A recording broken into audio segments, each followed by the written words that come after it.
At what point is it time to stop creating content due to lack of audience niche fit? This is such a good question. Yeah, I think this depends a lot on platform too. Because if you're on something, if we're talking about YouTube specifically, that takes a long time to get going. You're talking like a year or two of commitment of posting to see. And now that doesn't mean you're posting the exact same thing. If you're making short form content, you can iterate a lot faster. And like if you're trying too hard to fit into like what other people like rather than exploring your own interests and trying to make the best content there, I think you're hurting yourself in the long run because you'll never quite get to the spot. Your content will never quite get to the spot where you'd want it to be. And you might blame lack of audience fit for it not working when you're just kind of not as focused as you should be. Yeah, I have a lot of thoughts. So I've been trying to organize them over here because there's a lot of ways this could go wrong. So to your point, I think if you're trying to validate audience interest in a topic, you should be trying to do that validation on some discovery platform. So social media or YouTube, where there's already some built-in mechanism to introduce your content to consumers of content. If you're trying to do it in like podcasting, email, SMS, or private communities, that's just playing this validation game on hard mode because it's difficult to get that type of content in front of people. Yep. So start with a discovery platform. If you have multiple interests, I would take some time to rank stack them. You probably already have, but start with the one you're most interested in and most want to make work, in my opinion. Recently, I shared this graph where it shows my profit and loss statements for the last 7 years since starting my business. And a lot of people will ask, they'll see year 3 actually had a down year compared to year 2. And people will ask me, how did you keep going in year 3 when things looked bad? And the honest answer to that is, I didn't feel like I had a choice. Like failure was just not an option in my mind. And so I worry for people in this situation. If you think that failure is an option, it's more likely to occur, or you're more likely to see signs that say this is failing. Like you almost have to, in my opinion, pick something that you really, really want to make content around and say, I'm going to make this work. I'm going to find the audience for it, because it will take time. And what you're looking for is just small signals of progress. You know, you might not have a lot of viewers, but when you get in front of the right type of viewer, how do they react? Do they say, this is awesome? Do they say, I've never seen something like this? When they find your channel for the first time, are they saying, I've been binging your videos? Because even if you're not getting a ton of views, if you're getting anecdotal feedback like that, that's a really positive sign that you're on to something. And you just need to get in front of more people like that.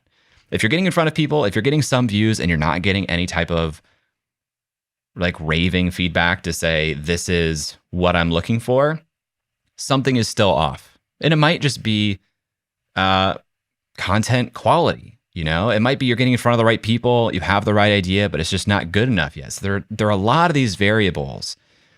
My gut says that if you think there is an audience for this thing you're interested in, there probably is. And it's going to take some time to get in front of that person, to make content that's good enough that resonates with them. And you got to be willing to stick with it for honestly years. So it's tough to say when to give up. And you don't have to validate it yourself. That's where like the research comes into, and like, are there other people that have made content about this? How's that content doing? What does their audience say about that creator? So if you're just looking for lack of audience fit and maybe your channel around that topic isn't succeeding, but this one over here in that same topic is, then that's probably not lack of audience fit. Then you can start to look at what are they doing better than I am? And that kind of thing, and researching other niches and how they're doing it. And that will save you a lot of time, at least on the get-go, because you're not in the dark on something, which I think a lot of people on YouTube try really hard to be 100% novel, and like every idea I've had is mine and no one else had that idea, which is generally not true. There is like sectors of YouTube for almost anything, even if you haven't seen it or your algorithm hasn't gone. Like I was setting up a Blue Bubble server for iMessage on Android, where you have to like buy an old Mac computer, disable a security system, and upload a new OS. There was one channel that had hundreds of thousands of views that was specifically to set up old Mac Minis, like specifically a 2014 Mac Mini, and he had like 5 videos on the topic that all had hundreds of thousands of views. And it's like, if I mention that to you and like, oh yeah, I'm going to make a video on how to disable this security system from a 10-year-old Mac computer, you'd be like, what are you talking about? But there's like an audience for it. And I wouldn't have known that unless I very specifically had to search for that thing. And like, it's a very successful channel in the most niche of niches. It would be a bummer to have some niche that you're excited about, some type of content you're excited about, to give up on it too soon, have another interest sort of work, quote unquote, but it's not the thing you're as interested in. Yep. You know, like if you're really interested in something, your interest, your curiosity, that is the secret sauce that makes things work. It's hard to know how long it will take. Shelly Edits a Lot asks, perhaps this is a personal habit or perhaps this can be backed by data, but I noticed that as a viewer with a busy life and many interests, I can't keep up with people's weekly uploads as much as I'd want to and tend to put off viewing their videos or forgetting to watch them altogether. In comparison, YouTubers that upload twice a month or even less, I'm more likely to watch their videos immediately. So this question is about posting frequency. Is there a best time? Can you post too much or can you post too little? What are your thoughts? I've actually been thinking about this a lot from a couple of different angles. Let me tell you where I kind of started. One thing that led me to start thinking about this was live events that we were doing inside the lab. Hang with me. This has a point. Yeah. What I realized was the more frequently you do something, the lower the cost, the lower the incremental cost of missing that thing. Let's say if I was uploading every week, if a viewer misses that video that week, it doesn't feel like a big deal because there's going to be another one next week. It feels like I'm always going to get something new coming soon. And so it's easy for the habit to become, I don't watch this video. I don't go to this event. I don't listen to this podcast because the incremental cost of missing it is low. So as a creator, I think the question you have to ask yourself is, are you in the business of trying to make something that your core audience watches everything of, or are you in the business of maximizing views generally? Because I still think it's true that if you create high frequency of content, you'll probably net out with more total views. It'll just be spread across more viewers rather than every viewer watching every video. Yeah, I think the most important thing with all of this is consistency, rather than like raw number of uploads, because people want to have that expectation of when they can watch you. Because I think, to your point, the opposite can also be true, where you have the novelty of an upload, but there's also something to be said for becoming part of someone's routine. So if you look at like Casey Neistat during his daily posting, during his daily uploads, that was part of people's routine, where it was like, okay, at this time, at this day, I know Casey's going to post. I'm going to watch that. And like, obviously some people miss all of that, but same thing happens with Twitch streamers, where you just kind of become part of someone's routine, which is super, super valuable. And I think most people play in the middle, because obviously you could look at, video essayists that post once or twice a month, or like once a month or every 2 months or every 3 months, where that's more of an event versus, daily streamers or people that post those. They both hold different spots in people's lives. So I think it goes down to like, what are you comfortable posting in terms of production with the rest of your life and everything like that. And I don't necessarily think it's something you have to optimize the best for, because the best is going to end up being subjective to what else is going on in what you're doing. Yeah, totally. All viewers have different behaviors. I put up a poll on LinkedIn this weekend and asked, do you listen to the Creator Science podcast? And I gave 4 options: often, occasionally, never, and first time hearing about it. And The most frequent answer was occasionally. And if I think about my own viewer behavior, my own listener behavior on anything, even like my favorite things, there's maybe nothing, or at least almost nothing, that I watch every video of or listen to every podcast of. There's so much content all the time. Even if I have the best of intentions, sometimes life happens, So I think, to your point, as an individual, you have to ask yourself, is this the schedule I want to keep? And recognize that no matter what schedule you decide is right for you, it will be optimal for some of your audience and suboptimal for other members of your audience. Some people would love it if you put out more. Some people would be fine if you put out less. So you kind of have to decide what makes the most sense for what I'm trying to do, not just on this channel, but even in the entire portfolio of what I'm trying to do for my business. Ania2707 asks, if the person who is thinking about starting a YouTube channel to promote their artwork speaks 2 languages, should they create content in English for a worldwide reach, or their mother languages to build connection, or both? So here's the thing, Ania, you can actually do both. If you go into YouTube Studio in the subtitles section, you can add languages where you can upload a separate audio track. Now, I know that's not necessarily exactly what you wanted, because there is something to lip sync and things like that, but the option is available. Outside of that, I think what you want to ask yourself is, one, are there other people doing what you want to do in that specific language?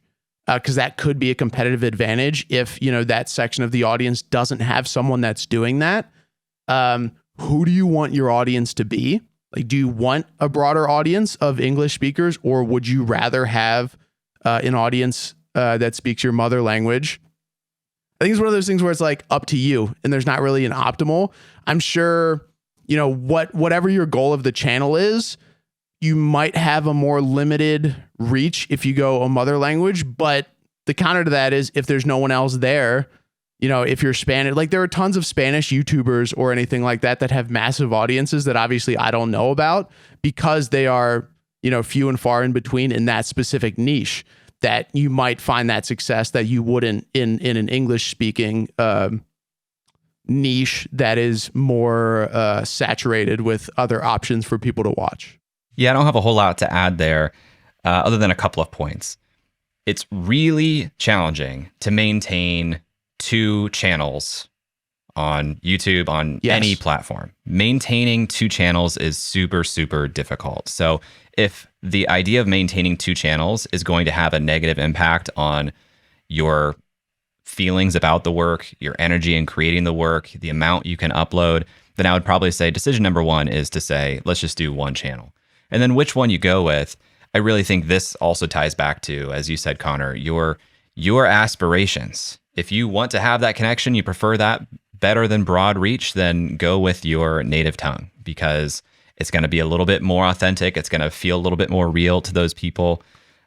There's honestly probably even a decision to be made about, well, it might depend on the language itself, because I know a lot of Americans who are like infatuated with the English accent, but I also know a lot of Americans who complain about other accents that are more difficult to pick up on and understand. So even if you speak English, your dialect might make it difficult for an English audience to listen and grasp what you're saying. So, I think starting with what type of audience do I want to build, and, making the right choice for you versus some blanket right choice. Also, something you kind of talked about, dubbing is coming a long way. I mean, how long until YouTube just does dubs natively on the platform in such a high quality way that this question becomes a little bit obsolete? It won't be completely natural. If you do your videos in English and then it dubs it into your native tongue, it's going to sound worse than if you made your videos in your native tongue, and vice versa. But I think we're going to see pretty ubiquitous dubbing on YouTube in the next 24 months for sure, but probably sooner. Yeah, like 1,000% with how good AI voice translations and stuff are doing. And I'm sure people will find out really good ways to make it feel way more natural than what it currently is. I made a voice dub this weekend using 11 Labs because I heard good things. Yeah. Voice sounds just like me. Pacing is a little bit off. It's not quite where I'd feel comfortable even explicitly saying this was made with AI and putting it up, because there are like awkward changes of pace that don't make a whole lot of sense. So it's good, but you know, it'll be really good very soon.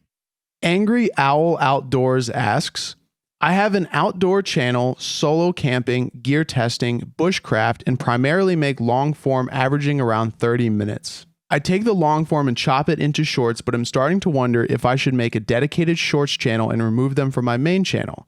The same goes for focused gear reviews. I fear I am creating 2 to 3 types of viewers and trying to catch all of them. Thoughts? Have you looked at Angry Owl Outdoors' channel here, Connor? I did. And the first thing I noticed is all your highest performing videos are your solo camping videos, which kind of tells to me that that's like the main audience you're looking for. And also personal interest. I think that's super interesting. I watch solo camping and like exploring videos all of the time. So I think the first thing here, I would not move shorts on a separate channel. That's like, in a kind of old school strategy before they really integrated before YouTube really figured out how to integrate shorts into main channel and have them balanced well. Caveat, if those shorts were like gear reviews, I would move them to another channel, because I guess the main point is you should move like main gear reviews, I think, to a different channel, because I would believe that would be a completely separate audience. Might be biased, but I know because I watch videos like that, I would not watch a gear review video, but I would watch a bushcraft solo camping video. Let me break that down a little bit further, because I think you're saying some things that you and I know that might be a little bit implicit. Yeah. So what you're saying is most important is that the videos you put on the channel are serving the same type of viewer. Yes. And what you're saying is people who like solo camping videos, you may assume they would not like gear review channels. That would be 2 separate viewers. And if that is true, that would be a reason to have 2 separate channels. Yes, because I think if you're assuming the people that want to watch your solo camping videos want to necessarily go solo camping or are in the market for gear, I think you are severely limiting the cap on that, because there is a much more broader audience that just likes the like exploration and camping aspect of it, that will more than likely never do it themselves, and they just like seeing other people do it. So I think you're just hurting both types of content by trying to mix them together. Right. Now, the other side of that is I wouldn't do this in a full gear review, but if you are super nerdy about the gear stuff and you like talking about that, then there are ways you could incorporate that into solo camping videos where you're talking about products. I wouldn't make it like full reviews, because you'll probably see dips in retention or people skip that area. But at that point, they're seeing gear in use in context of you actually doing something else, which in itself is probably way more valuable than just sitting and, talking about a product review. Yeah, I could see solo camping having kind of a higher ceiling and gear reviews having a high ceiling. But when you put the 2 together, now you're looking for somebody who has 2 interests, which reduces the potential ceiling in total. For sure. I agree with you, though, that there's no reason to take the shorts content off from the regular one. The interesting thing about shorts, though, it seems like shorts is an easier way to grow a subscriber count. Yeah. And that does not mean that those subscribers are going to be interested in your long form videos. It's just different viewing behaviors, but also it doesn't seem like there's a negative consequence to that. So net seems like keeping them on the same channel is just fine. Sharivari asks, how do you make the shift from viewers that are watching because of your content to watch because of you, especially in the educational niche? I love this question. I've been thinking about it a lot, because I think, the optimal outcome for all of us as creators is that the people who watch our videos trust us to make something they'll like, and they'll just watch because we publish something, Right. But you have to earn that.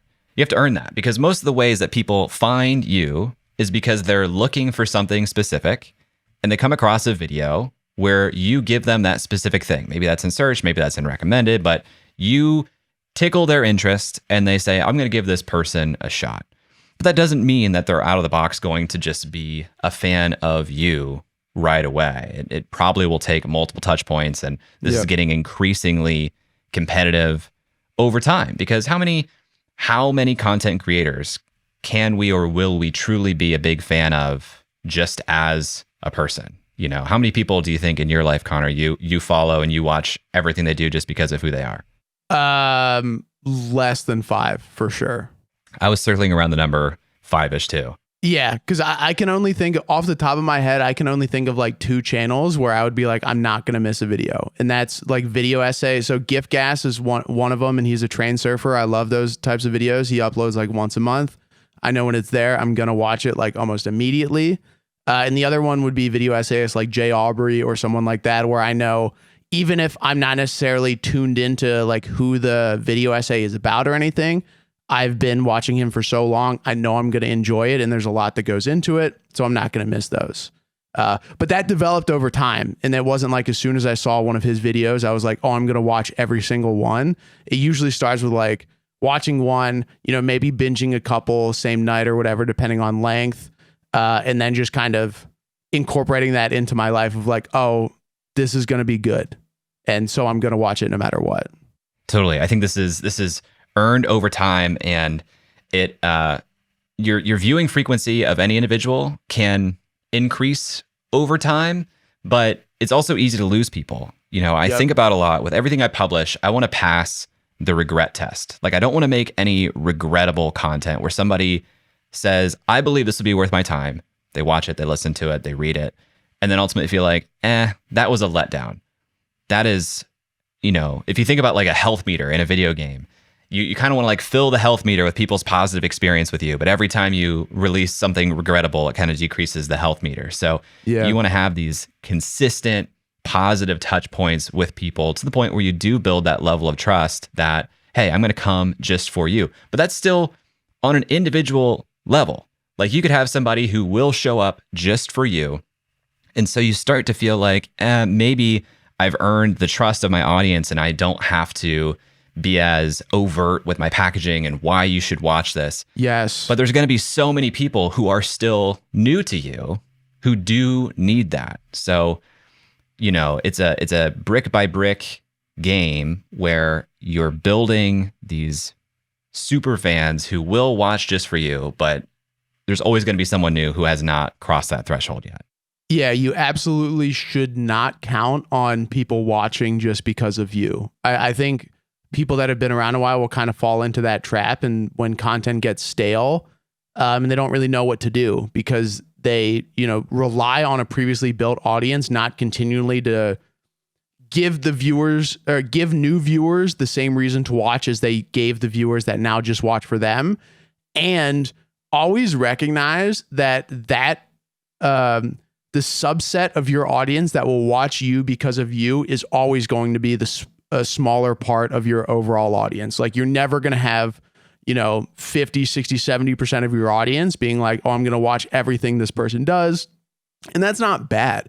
That's just because, like, what we talked about is people have different lives and different viewing habits. And sometimes people will like be that way for you, you know, for 6 months and then maybe not watch you again for a little bit and then come back. That's just that kind of thing that it's not bad. Just don't count on it, because then it's super easy to get lazy if you're just going to like, oh, people are just going to watch because I'm being me. And it might have worked a while ago, but especially in a very algorithm feed based YouTube now, that just doesn't really work anymore.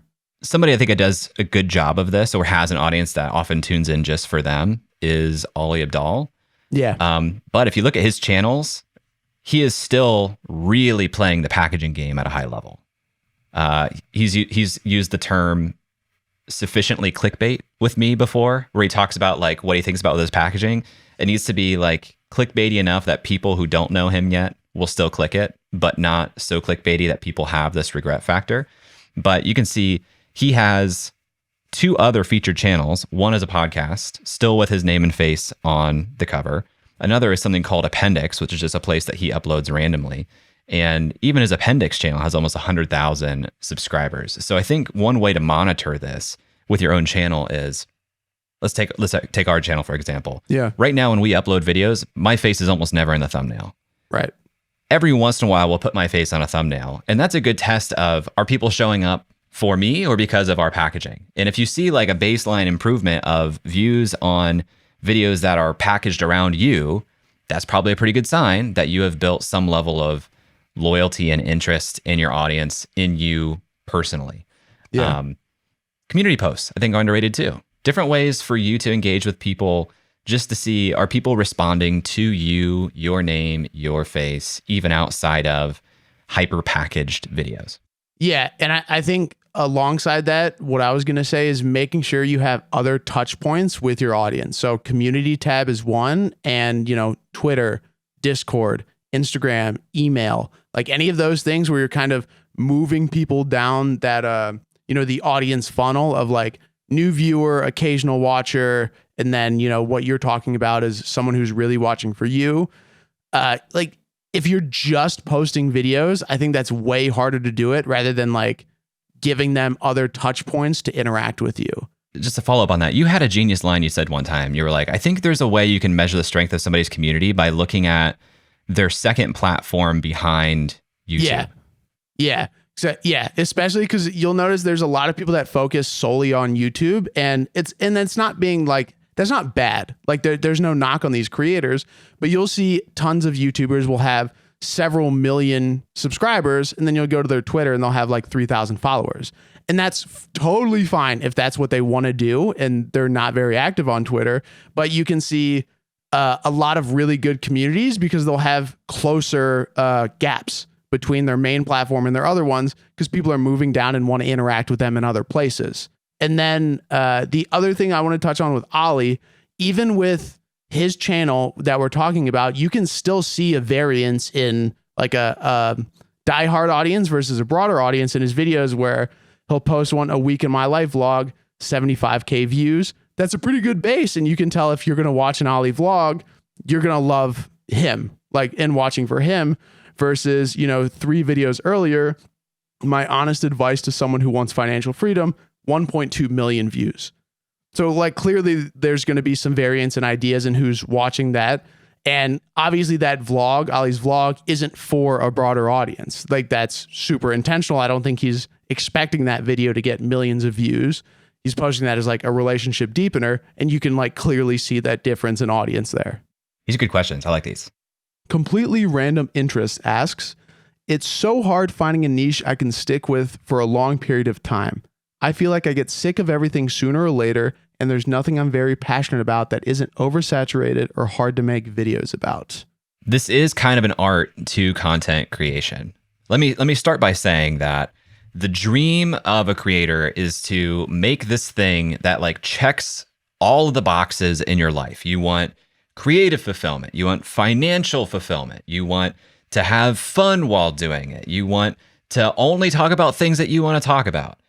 That's a lot of pressure to put on your content, to basically like fulfill all your needs as a human on the channel. Mm-hmm. So, the first thing that I like to tell people is, you can serve some of your human needs in ways that are not your content. And also, sometimes your content can check some of your human needs off without needing to check all of them off. I say all of that to say, I know a lot of people who run content businesses who aren't necessarily as in love or obsessed with their topic as they once were, because they've grown and evolved and they've kind of said a lot of the same things over and over again. But if the content thing is a business for you, that's kind of a necessary part a lot of times, is saying, I'm going to continue to make this content because I know it serves people and I'm bringing new people into the audience all the time and I'm helping people, even if you get a little bit bored with it. So I think you have to ask yourself, what do I want this channel or this content to do for me? Does it need to be completely new and novel and interesting to me all the time? And would I be willing to trade off some amount of financial security if so? Mm-hmm. Because there might be a trade-off here. That being said, I think this is like a needle you can thread if you're really thoughtful about it. You really have to say, if I'm going to create content, and I'm going to create it about this. Like everything that you publish, you have to think, if this went really well, if this piece of content went viral, would I be okay with continuing to create content like this for the foreseeable future? And if you know the answer is no before you publish, then I probably wouldn't publish that thing. I would be publishing things that you feel like I would be happy making more of this. Because if the answer is no, it's potentially going to create some roadblocks for you, even if it goes well. I also think you don't need to look at oversaturation as a bad thing if that's what you're passionate about. Because if your issue is with sticking with something and losing interest because, you think you can't make content that you're passionate about because other people are doing it, that's the wrong way to look at it. Like if you are super passionate about that and you think that's going to help your content, then you're just looking for what unique spin can I put on this, rather than like, oh, I can't post this. It's how can I take my passion and make that my competitive advantage in that topic, which I think is the best way to go about it, especially for longevity. It might, take you a little bit to gain traction more than other words. If you're one of those people that's trying to like find a niche and kind of just fit into it for performance reasons, which is totally fine if that's like how you want to make money. But if you're looking at your YouTube career as a long game, you're way better off focusing on what you're passionate about and trying to find your way in that niche than abandoning it because other people are making content around the similar topic. Yeah. And in areas that are oversaturated, the key is differentiation. And there are lots of different ways you can differentiate. You can differentiate on what you're talking about, who you're making it for, how you approach it, your editing own personality, editing style, format. There are a lot of ways to differentiate, especially in a visual medium. So if you're worried about saturation, just ask yourself, what if I'm passionate about this, you probably know a lot about the space, about this thing. Yep. You've probably formed some unique opinions or ways of explaining things. And you got to lean into that. You got to lean into the things that are unique to you to be differentiated. And if you're in that world, there are a lot of things that, are unique that you might not even recognize until you go and talk about it. Because we go through that all the time of things that we know or things that we like that we don't even recognize that other people would be interested in or don't know just because we're always in it. And I'm sure if you're passionate about that, you have tons of those on that topic.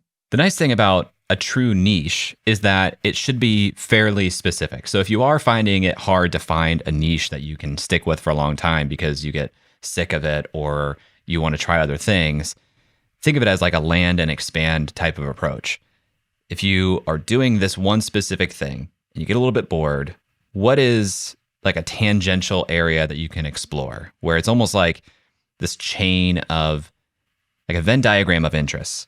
People are interested in this, and then there's this other topic you're interested in, and there's going to be an in-between point of people who are interested in both. You can start to kind of tiptoe into these new areas by first starting with people who are interested in both these topics, then starting to explore that second topic more. And, this question kind of goes to channel architecture. You might want to start a new channel for that interest in particular, but it's usually possible. In fact, I would say it's always possible if you're creative enough to find something that is tangential to what you're already talking about and kind of expand out from there. But I find that a lot of people do that too early. The other thing I want to say is that last part of your question that isn't oversaturated or hard to make videos about. I don't necessarily think there's like any part of YouTube that isn't really easy.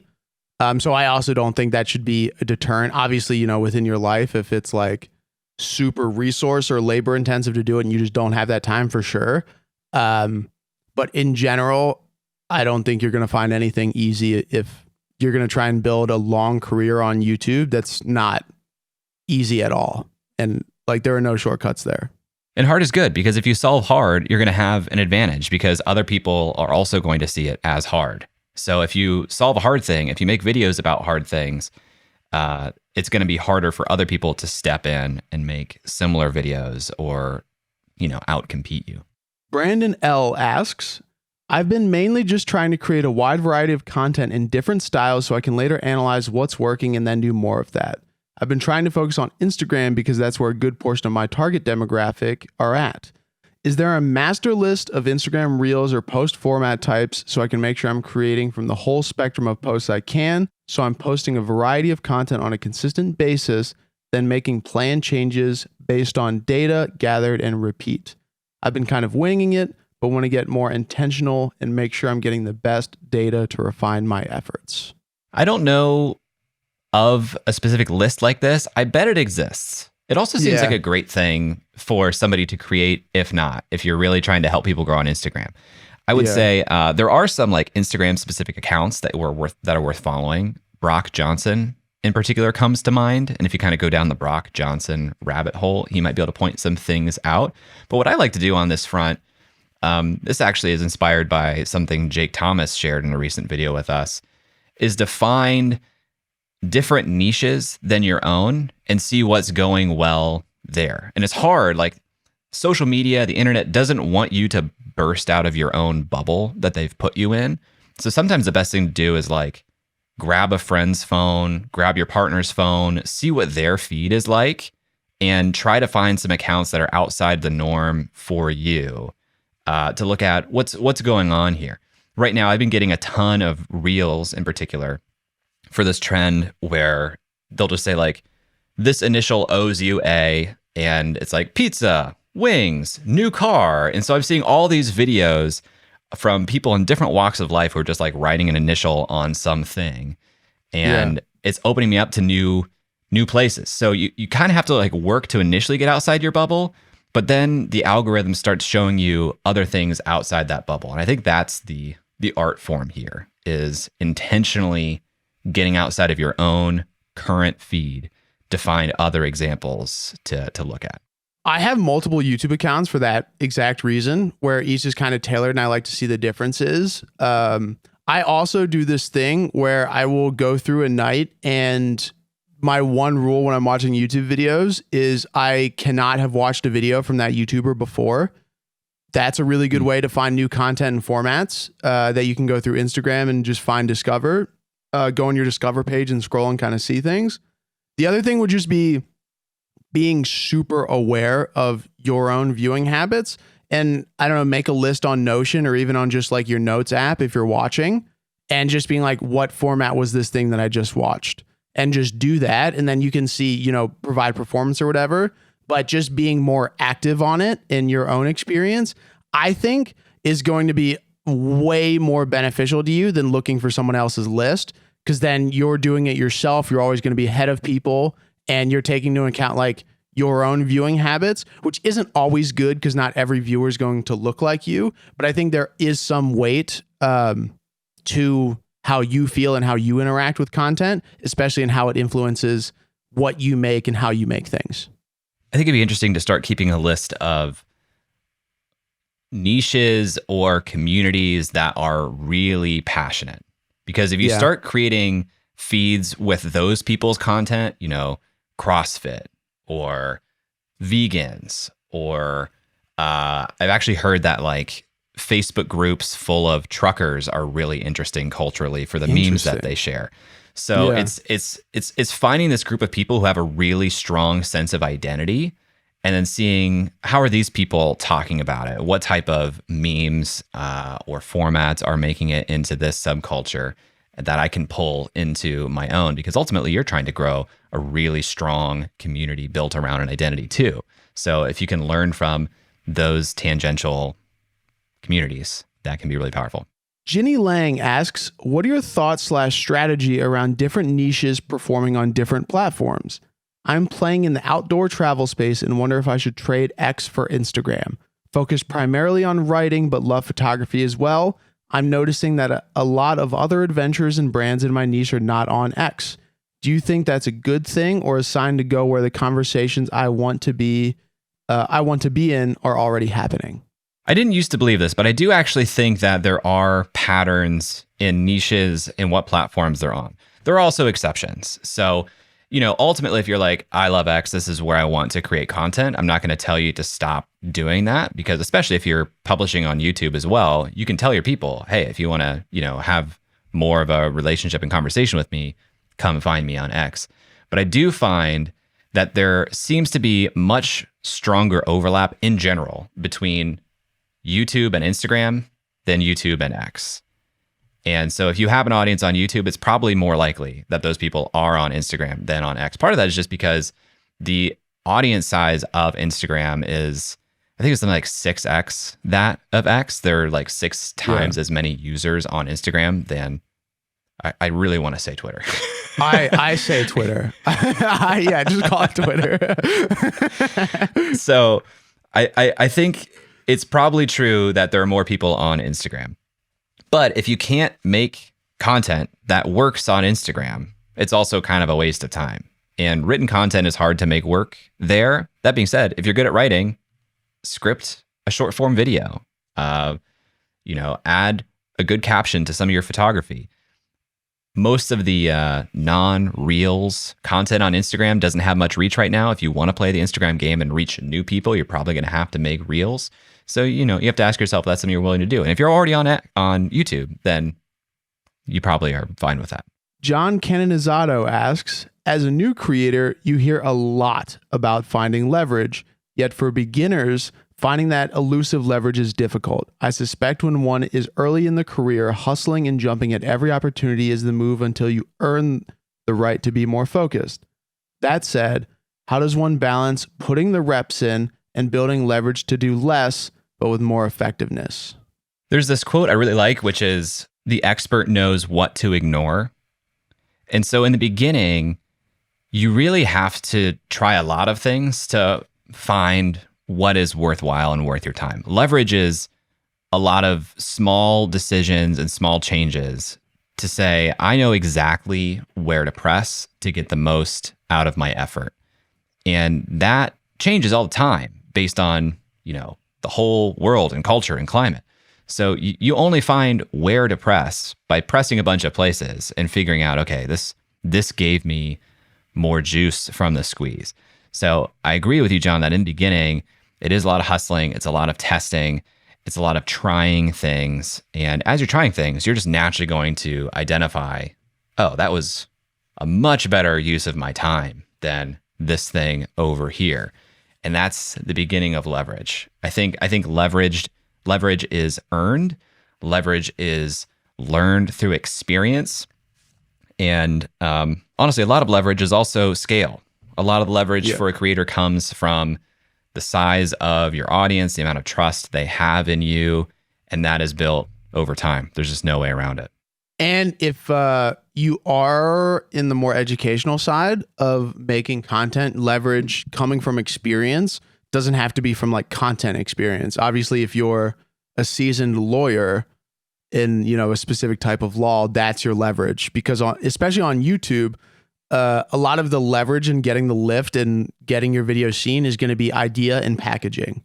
So if you already have that idea because you're good at what you do and now you're just sharing it with other people, then your leverage is to learn packaging. Like our last episode we did with Jake Thomas, he talks about titles, especially in educational content, being the lowest lift way to get your video seen. Because, you spend max an hour, 2 hours brainstorming, 30, 50, 100 different titles and then test them out. And that's a super low leverage way because you're not trying to be an insane editor or anything like that. Because at the end of the day, your leverage is going to come from an idea or previous knowledge. So then you focus on packaging to get that or to get people to click. Yeah, the points of leverage, sometimes they change, sometimes they stay the same. So learning from smart people, preferably who are doing it now in real time, is also a way for you to learn Like there's even leverage in learning. Yep. You can follow smart people who are doing it right now so you can compound the number of experiments you're personally learning from, even if you're not the one conducting those experiments. So your information diet, where you're directing your attention, there's points of leverage there. And, you got to be ruthless with how you spend your time if you're thinking about leverage. You're not going to get leverage scrolling through garbage or staying in bed, there are points of leverage all around you. But a lot of it is through experience, your own or other people who are doing it right now. Nadine asks, LinkedIn was always my main platform. It helped me work with 50 plus clients in the last 2 years. But I had this idea of diversifying, but at the same time, I don't want to get distracted and consumed because LinkedIn is not saturated for me and I'm growing and improving there. I was thinking about Instagram because I am vocal. I love video content, although I am not using them on LinkedIn. Should I go to Instagram as a second platform, but smoothly, or should I wait?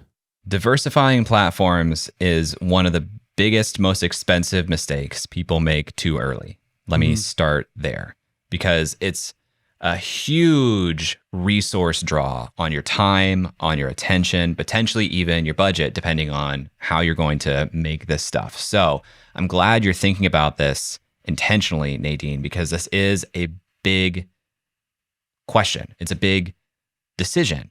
The thing that really pulled my eyes in this question is LinkedIn is not saturated for me and I am growing and improving there. And it's always been your main platform. To me, that says pedal to the metal, continue there, because any platform has its own sort of adoption curve in terms of how competitive or saturated it is. LinkedIn for the past several years has been called underpriced attention. Gary Vee has called LinkedIn underpriced attention. Daniel Murray earlier on in the channel called LinkedIn underpriced attention. That meant for the same level of relative effort, you can get a higher return. And that window will close. So if you're having success on LinkedIn right now, and that's a place where there is outsized rewards for the amount of time and effort you can put into it, I would say continue to focus on LinkedIn. Here's the caveat. If you love video, you should know that LinkedIn is literally right now beta testing a vertical video style feed within the app. I have access to it. Some testers have it. It's a very similar implementation to TikTok, to Reels. Sure. So I would say play around with video on LinkedIn now and do it. You can try horizontal because that still works in the feed. But if you do it vertical, the people who have access to that version of the app, and it's going to be rolled out to new users all the time, there's going to be an arbitrage opportunity where there are going to be fewer people creating short form vertical video on LinkedIn than elsewhere. And if you're already growing on LinkedIn, this is a good opportunity for you. And if you are creating short form vertical video on LinkedIn, you could start cross posting that on Reels to start your Instagram effort. But that's the way I would think about it. I would continue to say LinkedIn first. Let me try to do video on LinkedIn. There's an audio episode of this podcast, the Creator Science Podcast, talking to Richard Vanderblom. And he gave some guidelines for how he goes about video on LinkedIn. He does less than 60 seconds. I think that's where I would start right now, is to continue on LinkedIn, but start playing with video on LinkedIn. And if I remember correctly, I know when LinkedIn releases a new feature, they push it hard. Yes. Last time when they were first introducing video in like 2016, 2017, there were several creators that made their entire careers from being the first ones on video doing that kind of stuff because of reach opportunities and because LinkedIn really wants people to use it. So they're going to reward people who are using it. It's a huge platform. It has huge reach. They have huge resources because they're backed by Microsoft. I agree with you. When they go and they try to push a new feature, they push it really hard. There's an interesting meta trend underneath this, which is all platforms are trying to create user-generated content in all different forms because it trains their own proprietary AI algorithms. So LinkedIn is recognizing they need more video training data. Instagram is realizing they need more text-based training data. So that's why they have Threads. That's why they push Threads. That's why LinkedIn will push video. We'll probably see TikTok at some point do something that's more text-based. So anytime there is a major platform that has a secondary mode, it's not their primary form of content, but they're trying to push for some secondary form of content, there's usually a window opportunity there to be early to adopt that because they do tend to push it pretty quickly. Nathan Schaefernoth asks, what's been the easiest thing about growing a podcast audience, or the thing you've most enjoyed? And what's been the hardest thing, the thing that required the most change / adaptation / personal growth from you? This question came from email, so I assume Nathan is talking about the audio podcast. And if that is true, I have to say, I can't think of a single easy thing about growing the audio podcast. I can't. There's been nothing. It's so hard. There's been nothing easy about it. Yeah. In fact, like I'm still not growing it that well. The growth has come from the YouTube channel. Email grows, social media grows, YouTube channel grows.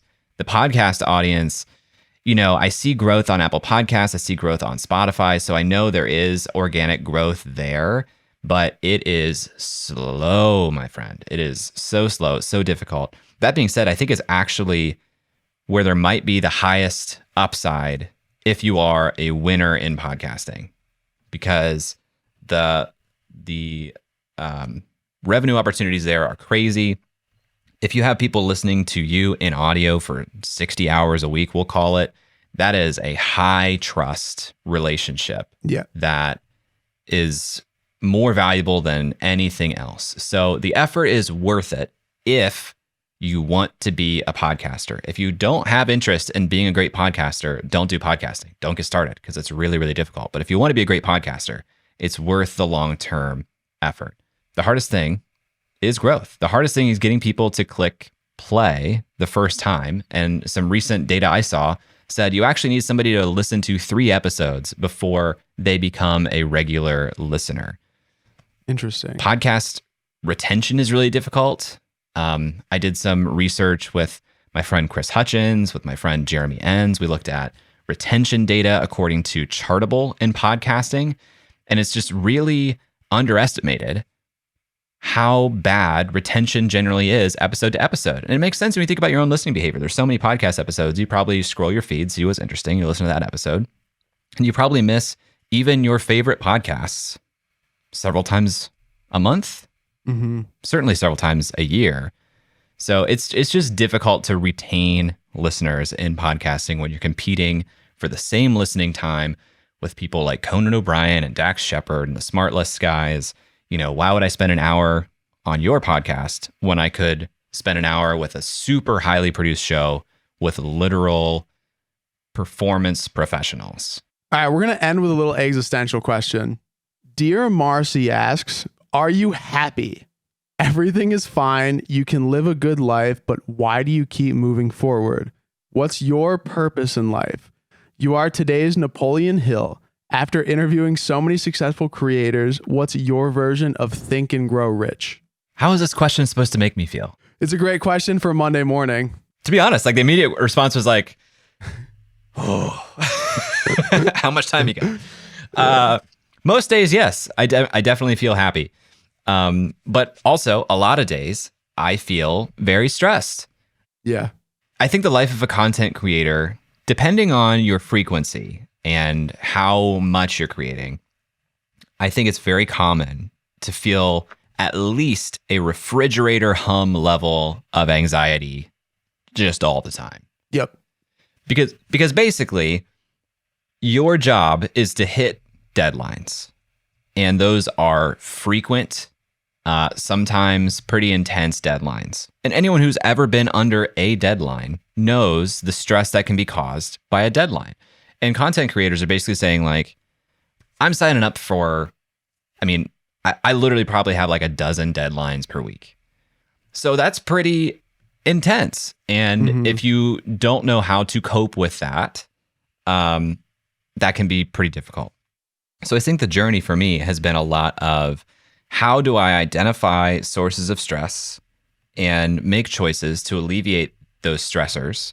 Because when I don't feel the stress of deadlines, I feel like I have the best life in the world. Yeah. But when I do feel stress, that can completely overshadow all of that goodness. It's like the cloud in front of the sky. The sky is there and it's like, this is the best, but it's easy for cloud coverage to come in if I'm feeling stressed. Yeah.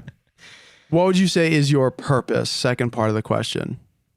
I think this has changed a lot as well. I'm a month away when this publishes from having my first child.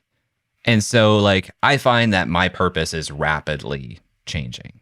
My purpose is less about self-actualization and ego and status, which to be honest, I was probably operating from that place for a lot of the last, 30 plus years. For sure. And now it's becoming a place of like impact, providing for a child, making my wife feel safe and secure. So, I would say broadly, my purpose is to help other people live stress-free lives, starting with my family and then extending out to the people that I serve, which are creators.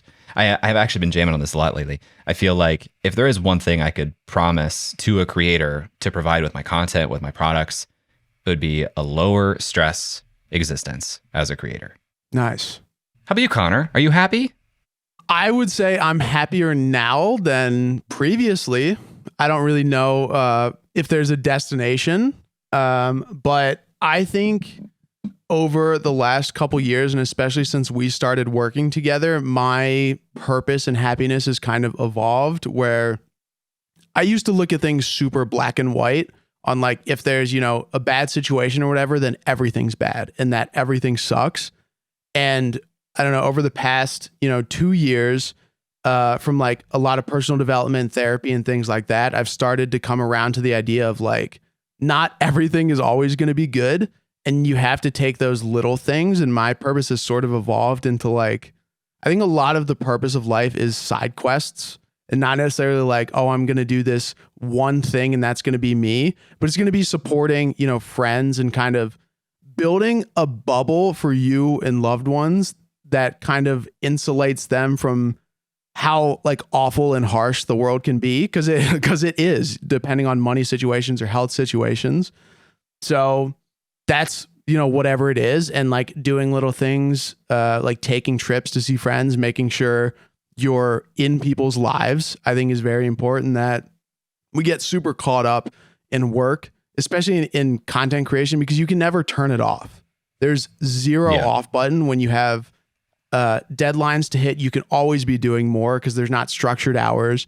No one's telling you have to complete this by this time. It's all based on self-integrity. And it's obviously easy with imposter syndrome to constantly feel like you have to be improving. You have to be doing all of these things. And then I started to think about, I used to think about rest as a bad thing, or like having fun and going out as having, or just as being bad and taking away from everything else. And I've completely flipped that and realized that like that is part of the process. And all of these like little things about life and your little hobbies and enjoyments, like if you go hiking or hanging out with friends, going out drinking, whatever it is, like adds to what you do for your work. If that's like your passion, if you're one of those people that has a 9 to 5 and you're just like, I'm going to clock in my hours and then dip out and hang out with my family, that's like totally cool. I think this is doesn't necessarily apply as much to you, but making sure that those rest times inform how creative you are and how fulfilled that you feel, and that influences your content. And I think generally makes you a happier, better person, rather than focusing so much on results and like, do I have enough subscribers? Why didn't 1 million people watch this video when I thought it like did that? I think a lot of separation of like self from content and trying to mesh everything together, and not that one thing is bad, so everything is bad. You kind of take both things. I think about emotional regulation and emotional resilience a lot, because I can think back to the near past when certain stressors felt so intense and so difficult to deal with. And you can take two paths. You can either say, I'm going to avoid situations where I have that stressor. Yep. Or you can say, I'm going to find ways to make this no longer a stressor. And when you work through something to the point where now you can repeatedly do that thing without being stressed, it really shows you what you're capable of. And it makes you feel like actually a good, fulfilling life is not avoiding stressors. It's raising your capacity for dealing with certain stressful situations, because now I can do things that a lot of people would find very stressful, and I don't find stressful at all because I've built that muscle. So a lot of my purpose these days also, besides providing for people, is saying let's let's push this a little bit further. Let's take the things that are stressful and work through them, learn to deal with them in ways that make them no longer stressful and raise the bar on what I can handle.